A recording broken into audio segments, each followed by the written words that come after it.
Christmas presents. Silent night, holy night. All is calm, all is bright. Joseph Moore.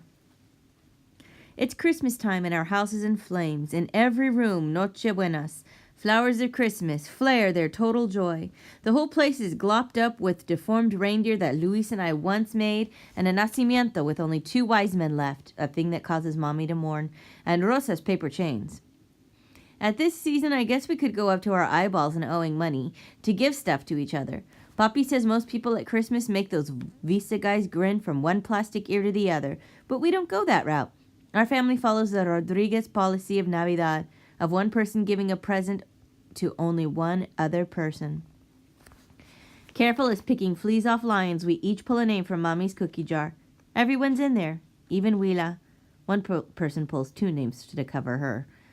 Mommy fills the jar with cookies, too, so you can pick your victim and get a cookie simultaneously. Then each one hustles off to hide the name in a secret place. It's tough to keep that name hidden, but the toughest part is, for the present, you have to give a part of your heart, like something you make, or write, or do. Whatever, that's really from you. I love this time when everyone's creeping around and slinking his eyes to make sure no one's watching. It's a time so secret, even the house seems to be whispering. When the actual opening of presents begins, it's usually as obvious as a fire truck in snow who gives what to who. But we all play total bobo, like we're perplexed out of our minds. Christmas is a time of giving. That's an old saying people have. For us, it's also a total time of eating, mucho more than usual. Abuelita and Mommy cook constantly, and we all nibble and taste things constantly, then waddle around like turkeys being fattened for the kill. Willa knows something special's going on. She rubs against the refrigerator and purrs like 10 cats in one to coax it to pour out something delicious for her. One of my favorite things at Navidad is our family tamale-a-thon. To prepare for this, the grown-ups swoop to the market in Valentin, then putt home with the poor car nearly bursting open in stores with food. Because I'm el jefe de las cebollas, the onion boss, all ski-goggled up, I chop excessively now. All worthy dishes carry many onions. After various portions have bubbled on the stove to complete deliciosity, the whole next day, and night if we need more time, we're up to our armpits in stuffings for tamales. We do the pork kind, and chicken, and plainer ones from fresh corn, even dessert ones. To remind us how perfectly locos we are, these are blushing pink, for Rosa. When we're done, the kitchen's nothing but tamales and tamales and tamales. Then comes the doling out, even more fun than the mess of creation. This year we give the tamales to lots of people. Our friends of the Alma, the soul, of course, like the compadres, and all members of the Green Needle gang, although only Luis and I know this part of their lives. Actually, we deliver these bundles in person, in the true Green Needle style. We add to the tamale list El Estimado, Leo Love, and Officer Paster, and his partner and Coach Tree, porque he loves Mexican cookings extremely, explains Abuelita. Even my name-changer teacher, Miss Pringle, gets tamales. Everyone's teacher gets some, except one. I try to track down Miss Cloud to include her, but she's completely poofed herself from existence. From ours, at least. It's Noche Buena, the night before Christmas. We're gathered by your tree opening presents. That's our custom, gifts on Christmas Eve. A 78 record from long ago spinning, and Elvis, Abuelita's favorite after my grandfather, is groaning to just her on a snowy Christmas night. The top of the tree has an angel that Rosa made by herself. That means mostly with Mommy's help. It's of white paper with skinny pine needle wings. Its teeny weeny paper halos the size of a lifesaver candy. No matter how careful we are, it tears off every year. And every year it gets taped back on. An angel with no halo? Someone might mistake it for Mommy. Papi throws up his hands all fake aghast. Then, like a deep down drum, he laughs. Papi's in charge of rubber banding the angel to the top of the tree.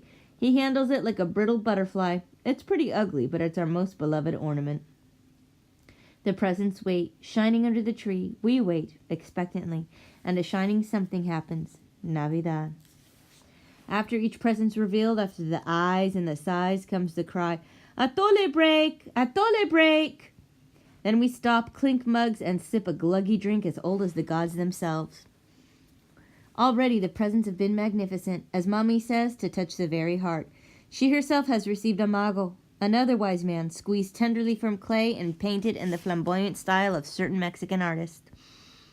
Clutching it to her chest, she looks at Abuelita with tears in her eyes, to try to throw us off. Aye, as if she could. We know it's from El Supremo, enhancer of porches, painter of stones. Abuelita gets a choir of angels made by my fumbler hands from leftover tamale husks.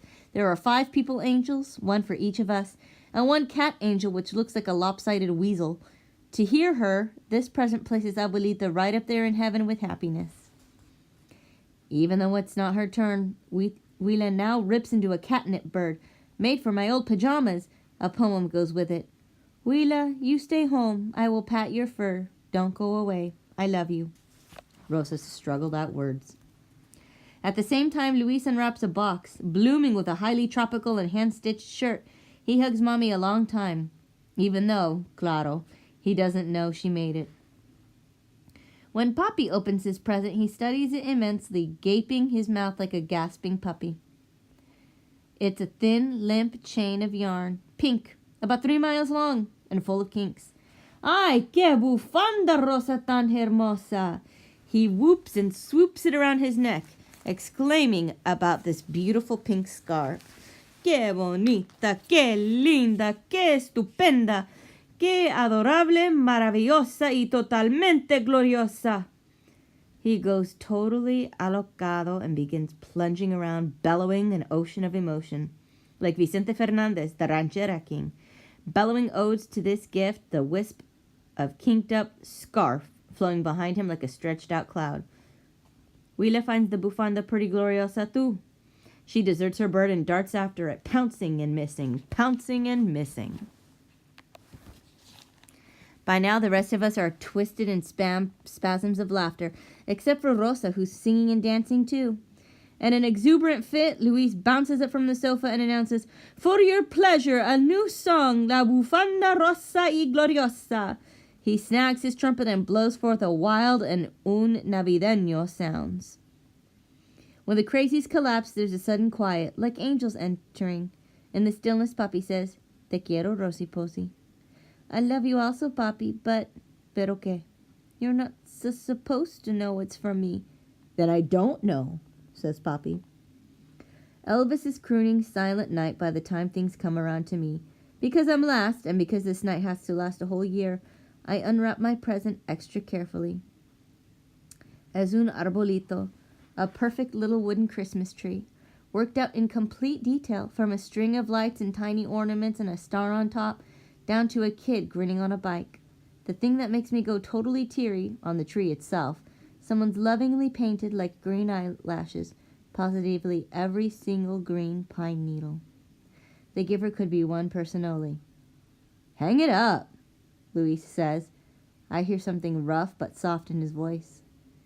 The tree has a little leather loop. Slowly I get up. I choose the best branch for it and I place it on our tree. I look around at the faces I love. Mi familia. Rodriguez's. Warm and sweet and silly. Glowing in the candlelight. I feel Christmas well up in me. Music fills the room. Silent night, holy night. With my family here, with good people out there in the barrio, it is totally holy.